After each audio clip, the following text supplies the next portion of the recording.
Bonjour et bienvenue sur cette vidéo à propos de mes lectures de janvier.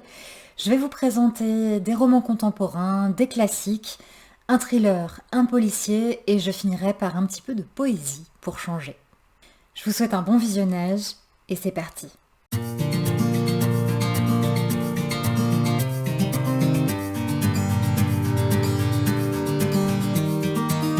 J'ai lu pour la première fois un roman d'Olivier Adam que je n'avais jamais lu encore jusque-là.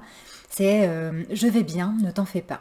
Ce n'est pas un roman très récent, d'ailleurs le récit se passe en 1998 et d'ailleurs les personnages utilisent encore les francs.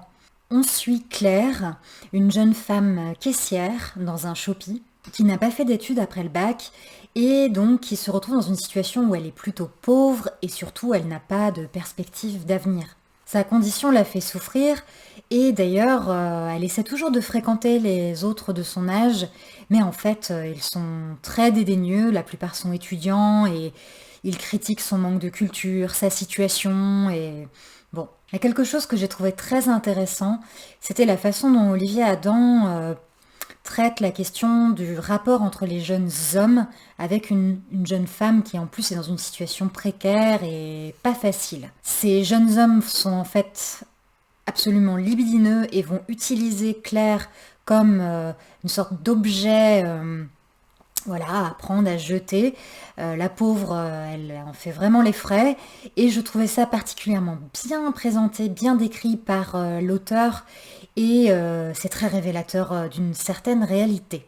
Si tout cela nous révèle à quel point la vie de Claire est triste et compliquée, en fait, Claire est aussi totalement terrassée par le manque et le chagrin suite à la disparition de son frère Loïc, son grand frère qu'elle révérait absolument. Et donc voilà, elle est en gros manque et on comprend qu'il aurait donc quitté le domicile familial suite à une dispute avec les parents.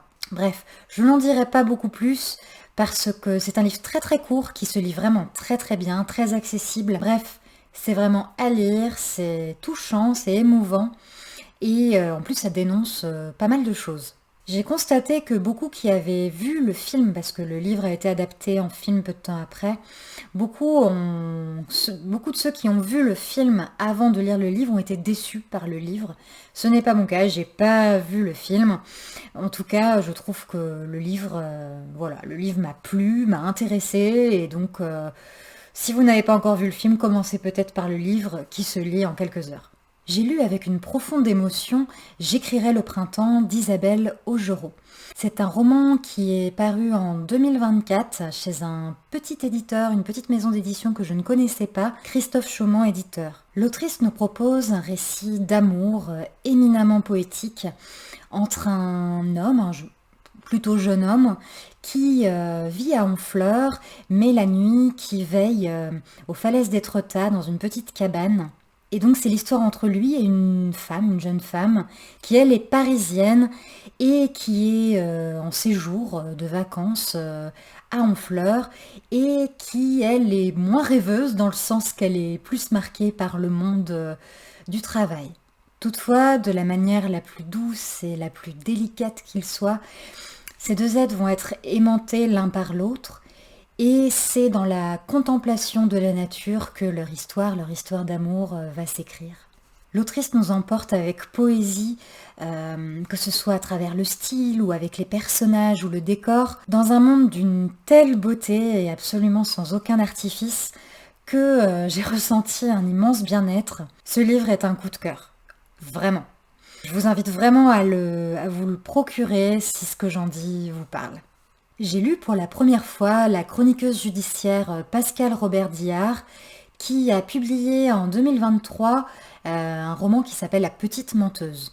Actuellement, grâce aux révélations du mouvement MeToo, au travail du mouvement féministe, voilà, compris de très grandes ampleurs, on bénéficie de plus en plus de sensibilisation, de justice, de visibilité pour ces causes très importantes. Et on observe un profond changement des mentalités. Toutefois, il y aurait peut-être aujourd'hui dans le système, le milieu judiciaire, peut-être une trop grosse pression à valider absolument la condamnation des hommes lorsqu'on présume qu'ils se sont pris aux femmes. C'est un sujet extrêmement épineux. Dans ce roman, la jeune Lisa, qui n'est pas encore majeure, a dénoncé un homme comme l'ayant violée, et en fait, elle a menti. C'est un sujet complexe qui peut agacer, puisque même s'il peut y avoir en effet des mensonges, il ne faut pas freiner la parole des femmes qui se libèrent enfin. L'autrice est d'accord, mais elle met le doigt sur un cas qui fait mal, et elle le fait avec grande intelligence et grande subtilité. C'est l'avocate dans le récit Alice qui est chevronnée qui va recevoir Lisa lorsque celle-ci a 20 ans pour le procès en appel de l'homme qui est prisonnier depuis des années. Lisa va révéler à Alice donc qu'en fait elle a menti. Ça se comprend totalement. On comprend qu'en fait elle a été victime tout de même, juste pas de cet homme-là et pas forcément comme ça. Et ce que je trouve qui est particulièrement intéressant, c'est que justement, ce roman, ce récit est autour des nuances et l'autrice le fait avec une énorme intelligence, une énorme justesse à mon sens. J'ai suivi avec intérêt l'avocate Alice pendant ces 200 pages jusqu'à la plaidoirie finale. Super. Et voilà, donc je trouve que c'est une façon osée mais réussie d'inviter à l'ouverture d'esprit sans pour autant décrédibiliser la cause des femmes. Quand j'étais petite, il y a un journal que je ne cessais de relire. J'étais fascinée et puis je me reconnaissais aussi dans cette jeune autrice qui était pleine de vie, curieuse, sentimentale, etc., parmi plein d'autres choses. Et en plus, on est né à 60 ans d'écart jour pour jour, donc ça, quand on est enfant, bien sûr, ça me parlait. Donc cette jeune fille, c'est Anne Frank, évidemment, qui a touché tellement d'enfants, mais comme beaucoup d'adultes aussi. Et j'ai découvert récemment que Miep Guiss, je ne sais pas comment on prononce son nom de famille, avait écrit un livre pour relater les événements pendant la Deuxième Guerre mondiale. Miep Guiss, qui, elle, est justement la personne qui a permis la vie en clandestinité dans l'annexe et qui a sauvegardé, qui a récupéré les journaux d'Anne Frank avant que Otto Frank ne revienne et il les publie. Ce livre Elle s'appelait Anne Frank et c'est aussi l'occasion de découvrir Amsterdam occupé, comment ça se passait pour les habitants. Et donc ça a une valeur historique en tant que témoignage absolument précieuse. Donc un livre que j'aurais aimé découvrir plus tôt, mais il n'est jamais trop tard et que je recommande réellement. Aussi bien lorsqu'on a lu le journal d'Anne Frank et que ça nous a touchés, voire bouleversés, mais aussi juste comme façon d'aborder cette période terrible de l'histoire. Et on apprend beaucoup de choses et c'est très très touchant. J'ai lu avec un grand intérêt La petite fille de Bernhard Schlink. Schlink est l'auteur du Leaser, un roman qui a été adapté en film. Le film s'appelle The Reader, avec Kate Winslet dans le rôle féminin principal. Et c'est un film, elle était assez époustouflante et c'est un film que vraiment je vous conseille. Et là, avec La petite fille, Schlink reprend un petit peu une approche similaire, puisque on va suivre un homme de 70 ans, Caspar, qui vient de perdre sa femme, Birgit. Birgit avait été marquée par l'abandon de sa fille nouveau-née à Berlin-Est, alors qu'elle quittait justement l'Est pour passer à Berlin-Ouest avec Caspar. Caspar n'était pas au courant. Mais ça l'a profondément marqué. Et après le décès de Birgit, Caspar va vouloir retrouver la fille que Birgit n'a pas connue. Caspar va donc retrouver la fille de Birgit, cette fille qui a aussi une fille, donc la petite fille par alliance de Caspar, puisqu'il n'a pas de lien de sang, mais il va énormément s'attacher à cette petite fille qui s'appelle Sigrun, et il va tout faire pour se rapprocher d'elle et avoir un lien avec elle particulièrement fort. Ce qui n'est pas commun dans ce roman, c'est qu'en fait, Sigrun évolue dans un milieu néo-nazi, dans une communauté völkisch, comme ça s'appelle, au sud de l'Allemagne.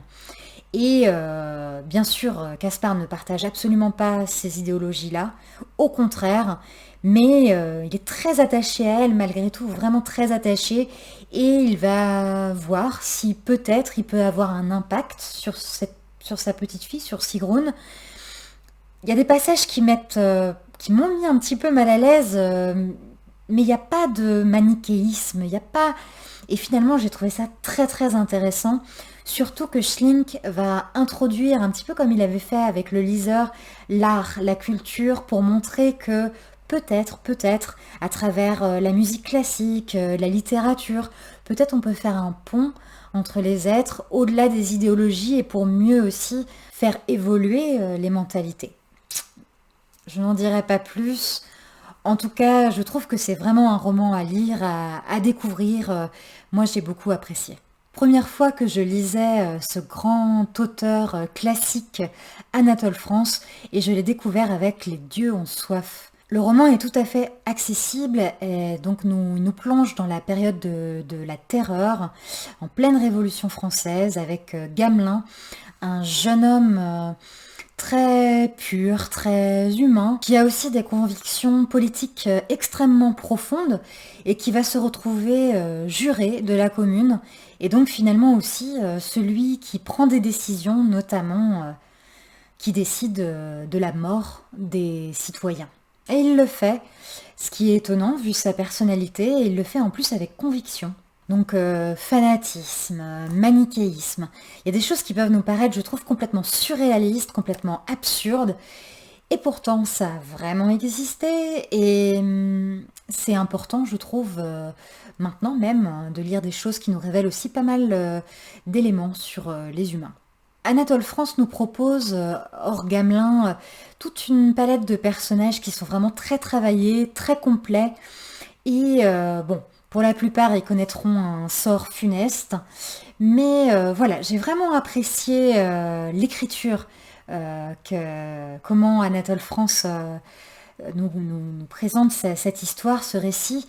Mais aussi, il y a tout l'aspect historique, quasi documentaire, que j'ai trouvé particulièrement intéressant. Une analyse de la Révolution, voilà, que je découvrais et qui était vraiment intéressante. Et donc je vous recommande cet ouvrage. J'ai découvert avec intérêt une nouvelle de Dostoïevski d'une 50aine de pages qui s'appelle Les Nuits Blanches. Il est question d'amour après que le personnage principal, qui est très rêveur, rencontre une nuit dehors à Saint-Pétersbourg une femme avec qui il va discuter. Cette femme en aime un autre, même si celui-là se fait attendre et que notre personnage principal, lui, s'éprend de plus en plus d'elle. Mais voilà, les deux personnages vont se retrouver toutes les nuits pour des nuits blanches et discuter, se rapprocher, se lier. Je trouve que cette nouvelle serait parfaite sur scène comme pièce de théâtre. Je ne sais pas si ça a déjà été adapté, si ça a déjà été fait, mais en tout cas, je pense que ce serait vraiment parfait, super. Je vois bien ça comme ça. Mais voilà, en tout cas, c'était un grand plaisir de relire Dostoïevski. Vraiment, il a une plume d'une intelligence très appréciable. J'ai trouvé peut-être que les émotions dépeintes étaient un petit peu excessives parfois, mais non, vraiment un texte vraiment très intéressant et agréable à lire et je vous invite à le faire. Avec un énorme plaisir, j'ai pu lire en avance Everglades de R.J. Ellery, auteur que j'aime beaucoup. J'avais beaucoup aimé Seul le silence, un thriller que je vous recommande si vous ne l'avez pas déjà lu d'ailleurs grandement. Et donc voilà, Everglades, le livre sort le 10 avril prochain en librairie. Et franchement, si vous aimez les thrillers intelligents, jetez-vous dessus. On suit Nelson en 1976 en Floride, qui est adjoint au shérif d'un comté, mais qui va être blessé grièvement et rester infirme après une mission qui tourne plus ou moins mal. Et donc il doit trouver un autre métier puisqu'il ne peut plus exercer en tant qu'adjoint au shérif et il va se retrouver agent pénitentiaire. Il va travailler dans la prison d'État Southern States, donc en Floride, et grâce à lui, on va découvrir vraiment très bien, puis petit à petit, le milieu carcéral de l'intérieur. Cette prison a toutefois quelque chose de particulier. Il y a des quartiers dits généraux pour des prisonniers un peu plus classiques, mais aussi des bâtiments de haute sécurité et aussi un beffroi avec un couloir qui y mène où patientent des personnes qui vont se retrouver sur la chaise électrique. Et Laurie a réussi à me captiver grâce à son intelligence et puis avec ce personnage Nelson qui est très humain, qui est... Oui, puis il y a plein de détails, c'est très riche et voilà, beaucoup de suspense. J'ai eu beaucoup de mal à lâcher mon livre, même s'il est relativement long, donc ça prend un petit peu de temps, mais... Ah là là, j'avais envie de le lire d'une traite, même si c'était pas possible. C'est un thriller qui fait réfléchir. Moi, j'ai été conquise. Vivement le mois d'avril pour vous, si vous souhaitez vous aussi le découvrir. J'ai découvert un polar par hasard, Les lieux infidèles de Tana French. Et je ne savais pas, mais en fait, ce roman fait partie d'une série de plusieurs tomes, à chaque fois donc autour de policiers infiltrés à Dublin. Mais on n'a pas besoin de tous les lire, ni de les lire dans l'ordre, donc ça m'a permis de découvrir les lieux infidèles sans problème. Dans ce troisième tome, du coup, même si on s'en fiche, on suit Francis, un policier infiltré, donc, qui vient juste de divorcer et qui est très attaché à sa petite fille de 9 ans. Francis a grandi dans un quartier pauvre de Dublin, dans une famille très dysfonctionnelle. Et à 20 ans, il a décidé de tout quitter, de partir faire sa vie ailleurs. Et c'est ce qu'il a fait. Sauf qu'il était censé partir avec son grand amour de jeunesse, Rory, partir pour l'Angleterre. Mais au moment du rendez-vous pour le départ, personne n'est venu. Rory n'est pas venu, il est donc parti seul de son côté. 20 ans plus tard, Francis est rappelé dans son village natal, puisque une valise est découverte, la valise de Rory. Et en fait, Francis découvre que Rory a disparu le soir où elle était censée le rejoindre, mais ça, il ne le savait pas du tout. Et il va donc mener l'enquête. C'est un polar qui m'a captivée. On est au plus proche de Francis. On est immergé dans une réalité dublinoise. C'est très bien dépeint. Et l'enquête avec Francis qui a un esprit très affûté et très prenante. Et puis c'était intéressant de voir dans une évolution dans une famille dublinoise particulière, avec vraiment des aspects psychologiques, sociaux, familiaux, très bien décrits, dépeints, travaillés. Donc voilà, je recommande vivement. C'était un très bon moment de lecture. Pour terminer, un petit peu de poésie. On m'a offert un très beau recueil de poésie. Est-ce que ça se voit à l'écran? L'objet est en soi très esthétique, même si ça paraît pas très bien à l'écran. Avec des illustrations, une typographie vraiment et des couleurs, c'est très beau. La particularité, c'est qu'il propose à chaque fois un seul poème pour chaque poète ou poétesse différent. À chaque fois aussi un seul poète ou poétesse différent. Et donc voilà, ils sont nombreux. C'est vraiment l'occasion soit de relire des poèmes célèbres que l'on apprécie, soit l'occasion de découvrir des poèmes, des poètes, des poétesses, et ça peut donner d'autres envies par la suite pour continuer ces lectures. Je recommande vraiment ce très beau recueil, surtout pour les novices. Ça s'appelle Poésie et c'est la petite bibliothèque Louis Hachette. Je n'ai pas de collaboration avec Hachette, mais en tout cas, je remercie vivement Cathy pour ce cadeau. Voilà pour mes lectures de janvier qui ont été vraiment très bonnes. Je vous retrouve dans un mois pour un nouveau bilan lecture. D'ici là, je vous souhaite évidemment de faire d'excellentes lectures aussi de votre côté et je vous dis à bientôt!